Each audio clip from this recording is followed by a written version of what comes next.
तो गाइस आज हम करेंगे मोशन। तो आपको पता होगा मोशन क्या है, तो फिर भी मैं एक बार बता देता हूँ मोशन क्या होता है। जब कोई भी चीज़, वस्तु या इंसान या कोई भी प्राणी जब अपनी सराउंडिंग से हिल रहा होता है, वे किसी भी स्टिल पॉइंट से हिल रहा होता है, तो उसे मोशन में माना जाता है। पर इसके आगे इसकी मोशन की 3 टाइप्स होती हैं जो हमें एक बार करनी है। तो उसकी पहली टाइप है लीनियर मोशन, दूसरा है ऑस्किलेटरी और तीसरा है सर्कुलर। पहला लीनियर।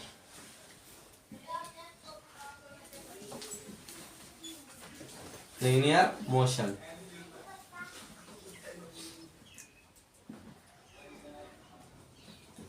ये मोशन तो भैया इसके नाम से क्लियर हो रहा है, linear motion.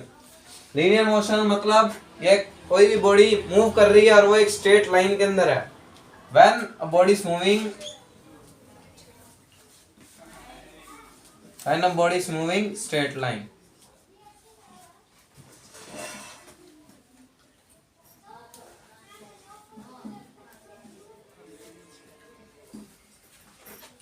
in a straight line।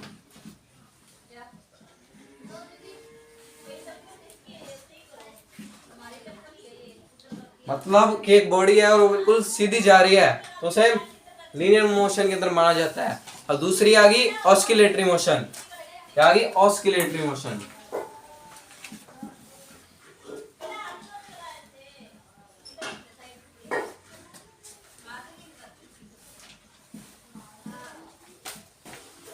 Oscillatory motion इसे हम टू और फ्रो मोशन भी कह सकते हैं, बैक एंड फ्रो मोशन भी कह सकते हैं। क्या कह सकते हैं? और to and fro, back and फ्रो,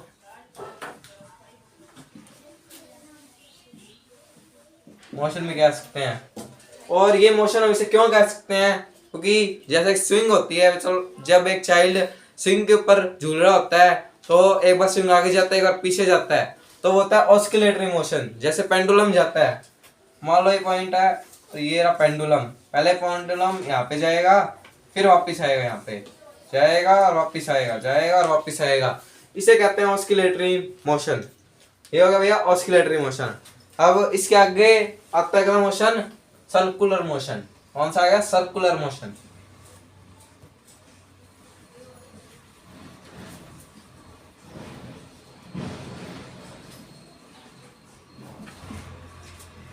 अरे सर्कुलर मोशन क्या होता है? ये भी इसके नाम से क्लियर हो रहा है।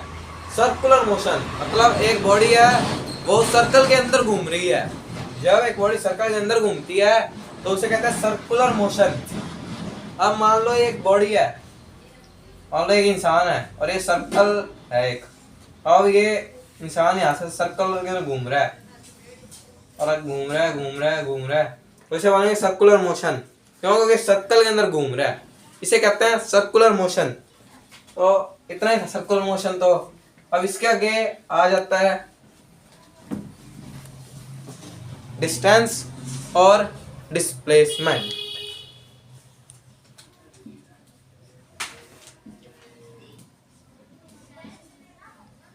एंड डिस्प्लेसमेंट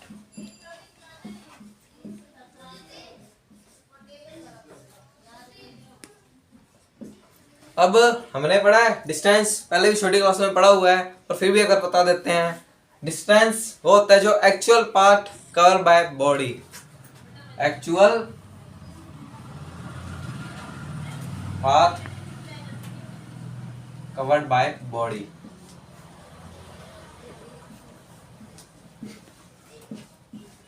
और डिस्प्लेसमेंट क्या होता है?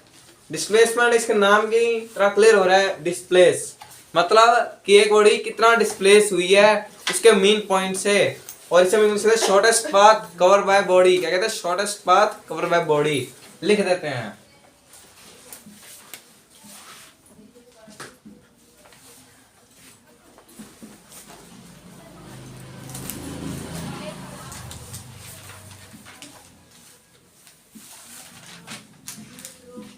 Shortest path cover by body.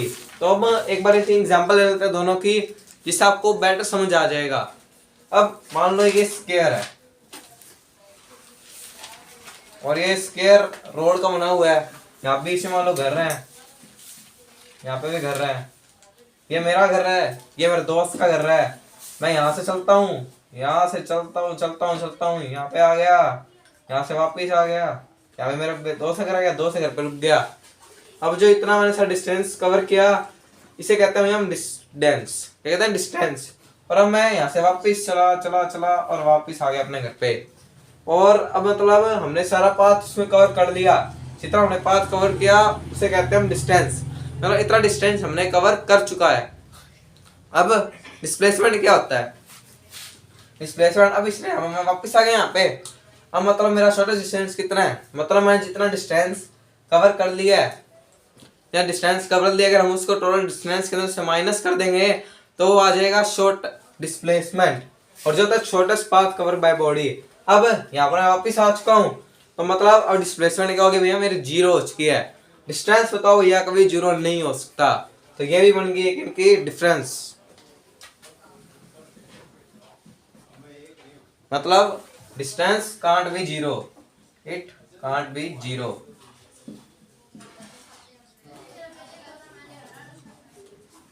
But displacement में भी 0 1 2 3 और माइनस में भी जा सकती है माइनस में भी। इट में भी 0 पॉजिटिव और नेगेटिव।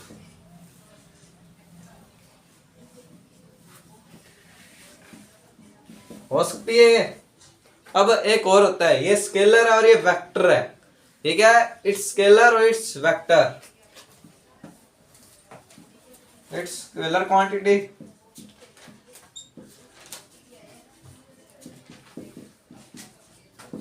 It's vector quantity.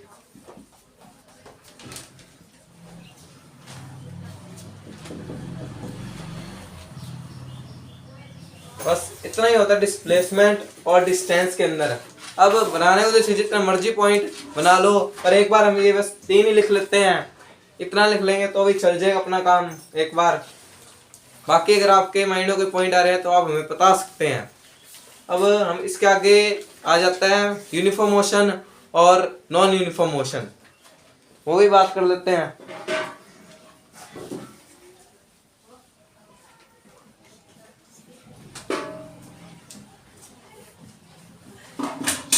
कौन सा मोशन? यूनिफॉर्म मोशन और and non uniform motion.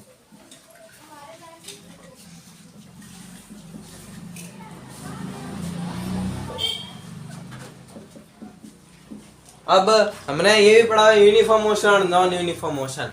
Uniform motion वो होता है, मान लो एक बॉडी चल रही है और बिल्कुल सेम स्पीड पे चल रही है। मान लो एक बॉडी है, पहले उसने 10 किलोमीटर कवर किए और उसने वो की स्पीड 70 किलोमीटर पर हार की स्पीड से, बाकी 10 किलोमीटर भी उसने 70 किलोमीटर पर हार की स्पीड से किए, और ऐसे ही आगे किए जा रहा है 70 किलोमीटर पर हार की स्पीड से, तो वो होगा यूनिफॉर्म मोशन। और नॉन यूनिफॉर्म मोशन क्या होगा, मान लो एक बॉडी चल रही है और पहले 1 घंटे के अंदर उसने 70 किलोमीटर कवर कर लिए, दूसरे 1 घंटे में उसने 80 और तीसरे में 50 किलोमीटर कवर कर लिए, तो होगा नॉन यूनिफॉर्म मोशन। बस इतना ही है इन दोनों के अंदर, तो यूनिफॉर्म मोशन और नॉन यूनिफॉर्म मोशन के अंदर। अब इसके आगे आ जाता है वेलोसिटी, आ जाता है वेलोसिटी। अब इसके आगे आएगा वेलोसिटी। वेलोसिटी क्या होती है? ये होती है डिस्प्लेसमेंट ऑन टाइम। मतलब हमने भी किया डिस्प्लेसमेंट और डिस्प्लेसमेंट ऑन टाइम कर देते हैं तो वो हो जाता है वेलोसिटी। क्या होता है? Displacement upon time. क्या हो जाता है? वेलोसिटी। और स्पीड, अब स्पीड क्या होता है वो भी जान लेते हैं। स्पीड होता है डिस्टेंस अपॉन टाइम। क्या होता है? Distance upon time.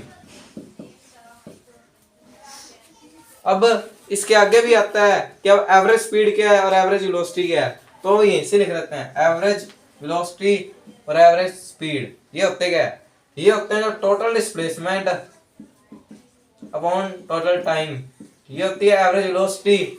और एवरेज स्पीड क्या होती है, यहाँ पे टोटल लग जाएगा, total distance upon total time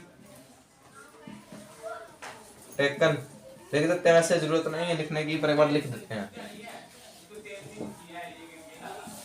ये होती है एवरेज स्पीड और ये होती है एवरेज वेलोसिटी, और इतना ही है इनके अंदर। तो ये स्केलर है, ये वेक्टर है, यही है। इसके आगे इसकी एसआई यूनिट आप हमें बताएंगे, हम आपको नहीं बताएंगे। आप बताना क्या होती है इसकी एसआई यूनिट, और सीजीएस यूनिट भी आप हमें बता सकते हैं। अब इतना कर लिया एवरेज वेलोसिटी, एवरेज टाइम। अब हम इनके आगे ग्राफ कर देते हैं, आगे लेते हैं ग्राफ।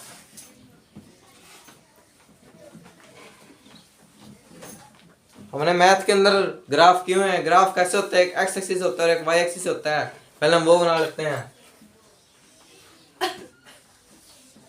ये एक्स एक्सिस और ये वाई एक्सिस। यहाँ पे क्या होता है, टाइम होता है, यहाँ पे स्पीड होती है, होती है स्पीड। अब ये कौन सा ग्राफ है, ये होता है uniform motion graph. Uniform motion graph होता है। ये यूनिफॉर्म मोशन ग्राफ क्यों होता है, क्योंकि बिल्कुल एक स्ट्रेट लाइन होती है, यहाँ पे बिल्कुल स्ट्रेट लाइन बनी होती है, और यूनिफॉर्म मोशन का स्पीड भी बिल्कुल सेम चल रही है और टाइम भी हर टाइम पर। इसे कहते हैं यूनिफॉर्म मोशन ग्राफ। और नॉन यूनिफॉर्म मोशन ग्राफ कौन सा होता है, मोशन ग्राफ ऐसे बन जाता है, ऐसे करके ऐसे बन गया, ये ऐसे बन गई, तो ये जो स्लोप होती है अपनी, ये मान लो ऐसे टेढ़ी बन गई, तो ये होता है अपना नॉन यूनिफॉर्म मोशन ग्राफ। ये कौन सा होता है, नॉन यूनिफॉर्म मोशन ग्राफ। अब इसके आगे आ जाता है वेलोसिटी टाइम ग्राफ।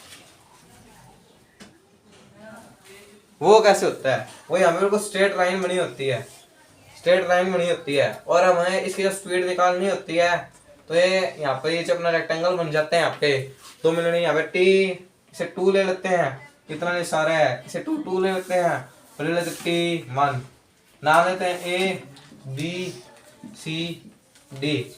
और अगर हमें इसे का एरिया निकालना है, ये क्या है, रेक्टेंगल है, रेक्टेंगल का तो लेंथ इनटू ब्रेथ, तो कर देते हैं लेंथ इनटू ब्रेथ। हमें लेंथ क्या है, A B into B C, A B into B C, यहाँ पे ए बी लिख देते हैं।